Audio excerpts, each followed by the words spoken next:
తెలంగాణలో మళ్లీ గెలుస్తామని సీఎం రేవంత్ రెడ్డి పగటి కలలు కంటున్నారని మాజీ మంత్రి హరీష్ రావు ఆరోపించారు. కాంగ్రెస్ కు ప్రతిపక్ష హోదా కూడా రాదని విమర్శించారు.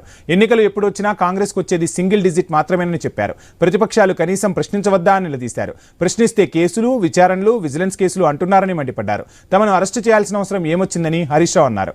ఇండస్ట్రియల్ పార్క్ బాధితులను కలిసేందుకు పరిగి వెళ్తుండగా అరెస్టైన హరీష్ రావు విడుదలయ్యారు. ఆయనతో పాటు మాజీ మంత్రులు సబితా, ఎర్రబెల్లి దయాకర్ రావు సహా బీఆర్ఎస్ నేతలను పోలీసులు విడుదల చేశారు. రేవంత్ రెడ్డి వచ్చిన ఈ 2 సంవత్సరాల్లో ఇప్పటికే 10,000 ఎకరాలు ఇండస్ట్రీల పేరిట భూములు లాక్కున్నారు. ఇంకో 40,000 ఎకరాలు లాక్కోవడానికి ప్రణాళికలు సిద్ధం చేసినారు.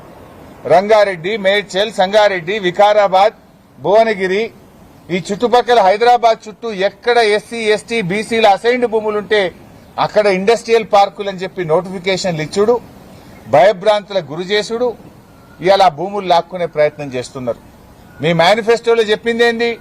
వాళ్ళకు పట్టాలు ఇస్తాం, వాళ్లకు అమ్ముకునే హక్కులు కల్పిస్తాం, ఒకవేళ ఎక్వైర్ చేస్తే పట్టా భూమితో సమానమైన ధర చెల్లిస్తామన్నారు. ఇస్తున్నారా? ఎక్కడన్నా ₹1,00,00,000 ఎకరం ఉన్న భూమికి అసైన్డ్ భూమి అని 10 లక్షలు, 20 లక్షలు ఇచ్చి లాక్కునే ప్రయత్నం చేస్తున్నారు. ఎందుకు ఈ దళితుల మీద, గిరిజనుల మీద, బలహీన వర్గాల భూముల మీద దండయాత్ర చేస్తున్నారు అని మేము అడగడానికి వెళ్తా ఉన్నాం. మమ్మల్ని ఎందుకు ఆపే ప్రయత్నం చేస్తున్నారు?